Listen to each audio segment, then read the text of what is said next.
So I'm tired, and I'm just gonna do this now since it's almost June.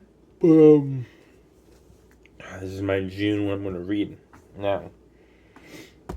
Actually, there's actually one more book I'm technically going to read, even though I've read the not read the but watched the anime version of it, Grandmaster of the Demonic Cultivation. They have a novel and a manga of this, and I was like, might as well get this. I'm going to be using it for research material. I'm going to make a... Oh my gosh. Got a freaking a muscle shirt on. Super tight on me. But anyways, so that's one of the books I'm technically going to read, but I'm about to go somewhere for a while. Not saying when, but when I do, I'm going to have to download a lot of iPad stories on my iPad right here. So, long story short, this is what I'm going to read for June 2023. A brief history of Korea. I want to start adding Korean characters into my novels, Korean names, get like how a Korean would think about certain subjects of whatnot. So, I'm getting the brief history on it. I hate to say this, but out of like all the Asian countries, Korean is my least favorite, probably because I just don't know a lot of stuff about it, and I don't watch any of the what is it called, like entertainment from Korea. I mean, K-pop's okay, but I'm not in love with it. And I don't like Korean dramas because they're mainly about romance, and I'm not like a big romance type of guy. It's just, I don't know. Best way of explaining it is I want to know more about Korea. Because I think one of the best ways to end hatred is just to know the origins of shit. So, this one is by Michael J. Seth. Printed in Malaysia. One of the reasons why I bought it. China's okay, but we just gotta stop buying things from China. But that's me getting political, so I'm just gonna go on to the next book. I need to pick up this book again. I'm just gonna read it where I left. Where I left off, because I don't know exactly where he was located, but I know how his high school is, and I know right now that he's cheated all of his way through a certain point. So I just gotta read it again. That's just how it is. I want to finish this autobiography, or is it an autobiography? I'm pretty sure.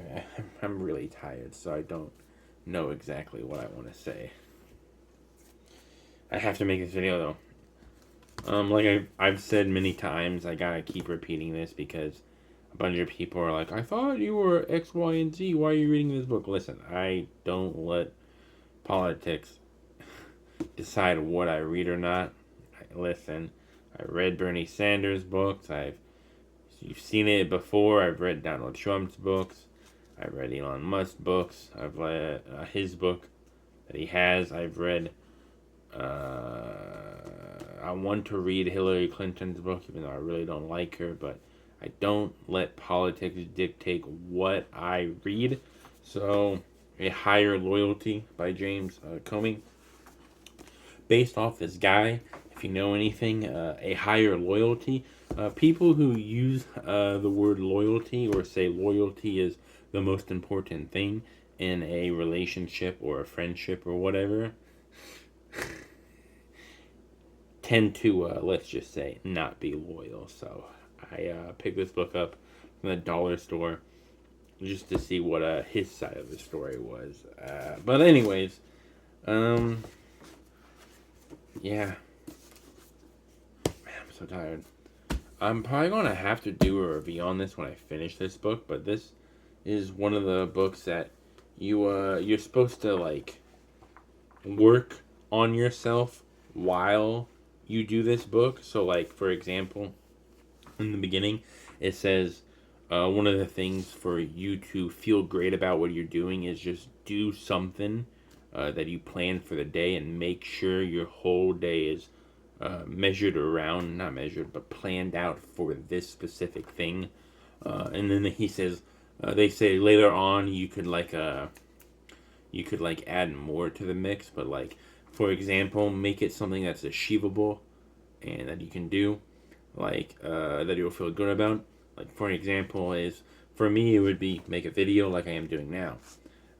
Now that wasn't my whole point of the thing, but tomorrow or today, technically, because it's 1 a.m., when I wake up, I really want to make a video about emulation and whatnot. So I'll plan on making a video about emulation. And they say you should plan your day out to make it, do that. Write a to-do list, but make sure your to-do list has everything to do with the main thing of creating a video in this instance.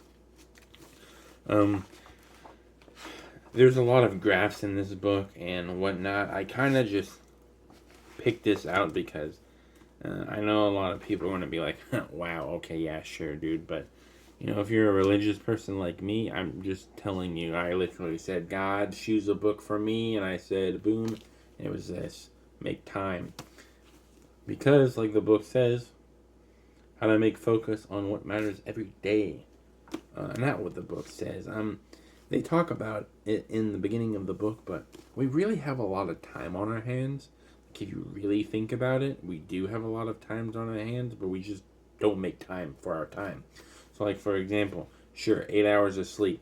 And you're on the toilet maximum at, you know, all your pees and your poops and whatnot. Maybe like an hour, hour and a half if you combine everything. A shower, sure, like 5 minutes. Most people are maybe 10 minutes, right? And it's like, you're eating, yeah, sure. So like breakfast's fast, 20 minutes, lunch is 30 minutes, and dinner's like an hour. So really, you know, and you're at work too. So like 4 or 5, not 4 or 5, but 8 to 10 hours. And then like, you know, sure, that's like not a lot of free time that's open for us, but 2, 3, 4, 5, 6 hours, whatever, that you have time left is a lot of time. You just gotta make time for your time. Anyways, I'm just rambling on and reviewing a book that I haven't even finished yet, so I'm just going to end it here. That's my April What I Will Read. If I somehow finish this all, which I won't, I will make another video, but just get ready for probably the same exact amount of books, but maybe like an update. And then maybe I'll add more books, because I always buy books now.